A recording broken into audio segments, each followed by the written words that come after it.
Dimanche en Turquie, nous avons assisté à un truc très bizarre, une course sans pluie, mais disputée avec des pneus pluie, une image tellement inhabituelle que ça a donné ces pneus absolument défoncés, des intermédiaires devenus des softs, à certains endroits leur rainure avait même disparu.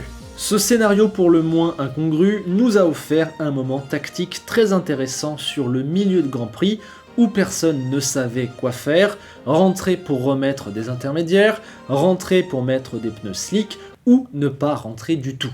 Le problème c'est qu'il ne pleuvait pas, il n'a jamais plu, mais la piste ne voulait pas sécher. On le voit, même sur la trajectoire utilisée par les pilotes, c'était un espèce d'entre-deux, sec en surface, mouillé en profondeur. Plusieurs pilotes ont tout de même évoqué l'idée de rentrer mettre des pneus secs, un seul l'a fait, Vettel au tour 36, malheureusement on a directement vu que c'était littéralement impossible et il a tout perdu. À partir de ce moment-là, tout le monde a eu la confirmation qu'on ne pouvait pas mettre les pneus secs, soit on remettait des inters, soit on ne s'arrêtait pas du tout. Autour du 40e tour, tout le monde va opter pour faire un arrêt pour de nouveaux intermédiaires, tout le monde sauf 3 pilotes, Hamilton, Leclerc et Ocon, dont on va analyser les cas aujourd'hui pour savoir si oui ou non il fallait bien s'arrêter ce dimanche en Turquie. Commençons avec Lewis et replaçons-nous au tour 34. Après une grosse remontée, il vient de rejoindre Pérez, il se trouve alors à environ 17 secondes de Verstappen qui est deuxième. La suite on la connaît, Lewis ne passe pas sur le Mexicain malgré une bagarre musclée et il perd 4 bonnes secondes dans l'affaire. Cela permet à Verstappen d'avoir un gap de 20 secondes sur le Britannique, suffisant pour passer au stand, impressionner un caméraman et ressortir juste devant le duo Checo-Lewis. Cette défense du Mexicain a permis de créer ce fameux gap qui a permis à Verstappen de s'arrêter et de ressortir devant, et c'est absolument primordial pour l'histoire de ce Grand Prix, car maintenant Hamilton voit Verstappen devant lui, il comprend qu'il est devant malgré un arrêt de plus, et il change son plan dans sa tête, désormais il veut aller au bout sans s'arrêter. Il a sûrement dans un coin de son esprit l'exploit qu'il avait réalisé de pareille manière sur cette même piste il y a un an. Commence alors une discussion à la radio car Mercedes, elle, veut que Lewis rentre. Il voit bien que les pilotes avec les nouveaux intermédiaires sont plus rapides. On entend Bono communiquer à Lewis les temps de Ricciardo ou de Gasly. Mais le Britannique ne veut plus s'arrêter, il croit ses pneus capables d'aller au bout, il se pense capable de le faire, il juge que c'est la meilleure stratégie qu'il puisse choisir, et alors Mercedes finit par lui laisser quelques tours pour faire ses preuves et voir s'il a raison. Finalement, il rentrera à 8 tours du but car Gasly commençait à se rapprocher à moins de 20 secondes. Si le Français était passé sous les 20 secondes, Hamilton n'aurait pas pu s'arrêter et ressortir devant lui en cas de situation d'urgence avec les pneus. En plus, au moment où il s'arrête, le Britannique perdait clairement du temps sur Verstappen et commençait à voir Leclerc et Pérez se rapprocher derrière lui. Mercedes l'a donc rappelé au stand, forcément frustrant pour le pilote qui n'était qu'à 8 tours de l'arrivée et se pensait capable de le faire. Pour moi, dans cette affaire, c'est Lewis qui s'est trompé. Il s'est trop focalisé sur Max, il a fait confiance à son ressenti instinctif plutôt qu'à la réalité chiffrée et sensée qui disait clairement que s'arrêter était le meilleur choix, comme Mercedes le pensait. Je vois même une petite faute tactique de sa part, sa course elle était avec Pérez et non par Verstappen, il s'est laissé aspirer par son concurrent direct au championnat plutôt que par son concurrent direct dans la course. Tout cela aurait pu le mener à sa perte car il commençait à perdre du temps, on l'a dit, il aurait pu d'un coup glisser dangereusement en performance et puis surtout il aurait pu tout perdre sur crevaison. La balance bénéfice-risque était clairement défavorable à Lewis, il n'aurait jamais gagné de position, il commençait à voir tout le monde revenir sur lui et potentiellement il aurait pu finir avec 0 points. Rentrer était à la fois le choix le plus sûr et le plus performant, Mercedes s'en rendait compte mais a mis un temps fou avant de lui faire entendre raison. La réaction de l'écurie allemande est donc la bonne, ça a évité d'être potentiellement un sitting duck comme on dit, c'est-à-dire une cible facile qui n'aurait pas pu se défendre avec des pneus à l'agonie et ça a évité une potentielle crevaison qui aurait été un désastre pour Lewis mais aussi pour Mercedes qui joue le championnat constructeur et oui, on l'oublie, mais il jouait aussi ce championnat, il faisait une bonne opération sur Red Bull, il ne fallait pas mettre à la poubelle 10 ou 15 points. En revanche, ce qu'on peut reprocher à l'écurie, c'est d'avoir réagi trop tard. À 8 tours du but, Lewis avait déjà perdu trop de temps et surtout n'avait pas le temps d'éliminer le fameux graining des pneus intermédiaires neufs et il ne pouvait donc plus remonter sur le podium. Lewis s'est d'ailleurs plaint en disant « Je vous l'avais dit qu'on allait avoir du graining sur les nouveaux pneus, mais il n'a que partiellement raison. Oui, il y allait y avoir du graining, comme pour tout le monde, mais ça ne rend pas son idée d'aller au bout meilleure, bien au contraire. » Au passage, je ne lui en veux pas d'avoir tenté d'aller au bout, voilà, il était dans sa course, c'est compliqué, il n'a pas de vision d'ensemble, il n'a pas toutes les données, et même si je pense qu'il a fait le mauvais choix, et qu'en plus il a fait une petite erreur tactique, je le comprends. Par contre, j'ai pas trop aimé son petit côté politique à l'arrivée du Grand Prix. Voilà, il regarde les pneus d'Ocon, il dit « Voyez, j'avais raison, on pouvait le faire », alors qu'il n'a aucune idée de la course et de la performance du Français.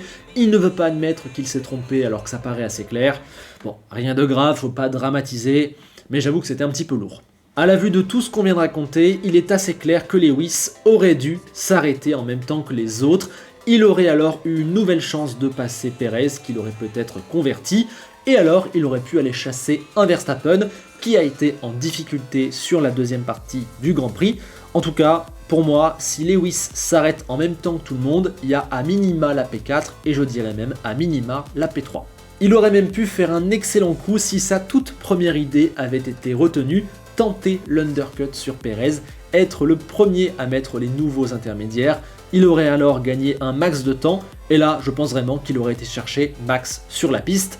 Donc au final, on peut dire qu'en choisissant de rester en piste plus longtemps, en tentant d'aller au bout, Hamilton nous a privés d'un duel avec Verstappen sur la piste dans les 10 derniers tours.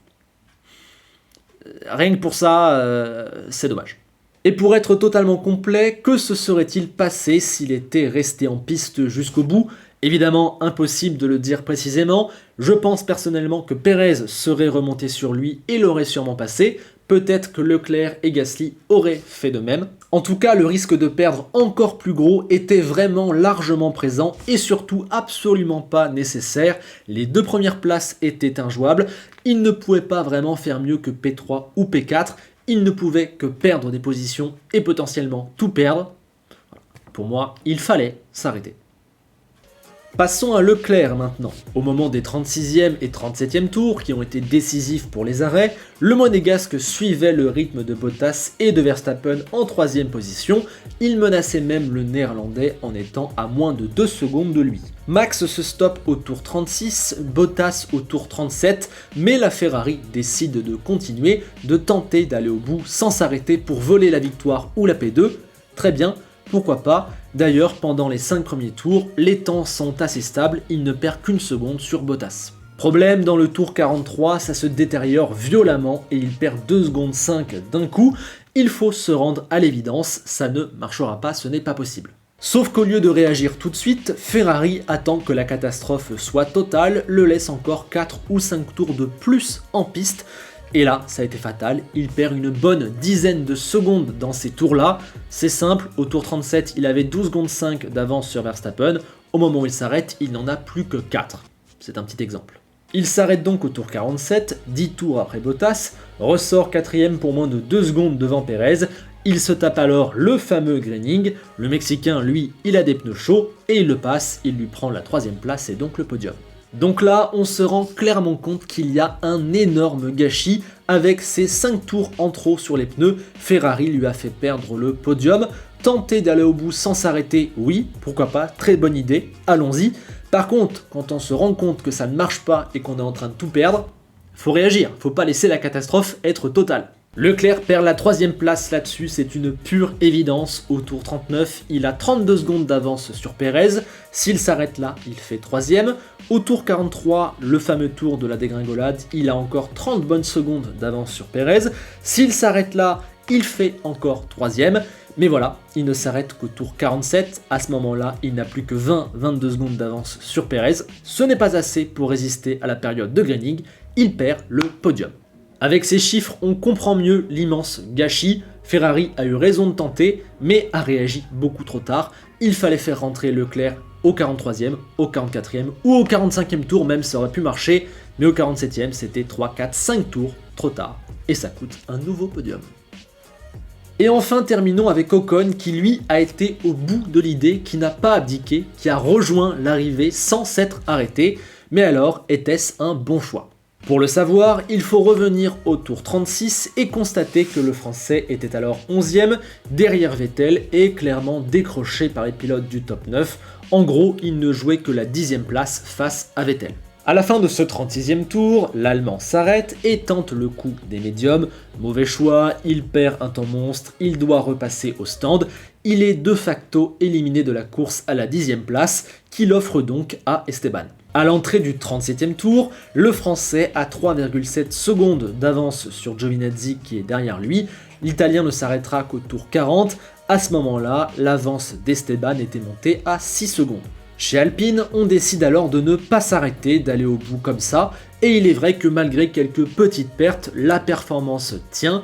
Au 54e des 58 tours, il a encore 16 secondes d'avance sur l'Italien qui a des pneus frais.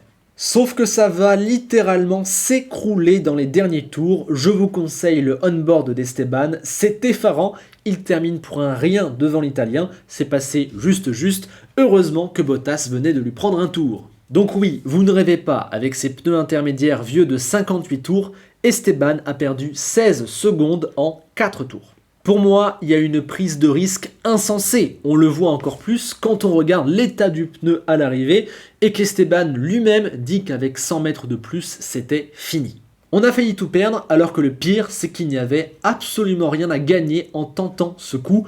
Même en ne s'arrêtant pas, Esteban n'aurait jamais pu finir dans le top 9. C'est simple, après l'erreur tactique de Vettel, la 10e place lui était assurée quoi qu'il arrive. La seule chose à faire, c'était couvrir la stratégie de la pauvre Alfa Romeo qui était 6 secondes derrière. Rien à gagner, tout à perdre et ça a failli être le cas. Bravo quand même à Esteban qui a tenu avec ses pneus jusqu'au bout et qui devient le premier pilote depuis Mika Salo en 97 à terminer un Grand Prix sans le moindre arrêt. Ces 3 exemples montrent à mon sens la même chose. Il fallait absolument s'arrêter pour mettre de nouveaux intermédiaires dimanche dernier.